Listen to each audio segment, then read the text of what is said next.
que se canta, boa nova que se vive.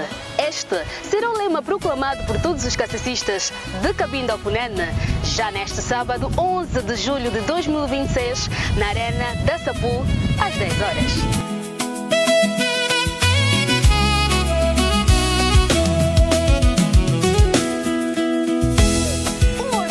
Da Presidência-Geral da Música de Angola.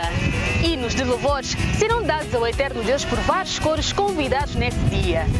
Desde o coro central Louvê para o Papai e Mamã, coros paroquiais e também o coro provincial de Cabinda, neste espaço, será um local para dar louvor ao Eterno Deus. Portanto, você catecista que estará a seu lado a acompanhar é convidado a fazer parte dessa grande festa, porque o lema do dia será Boa Nova que se canta, Boa Nova que se vive.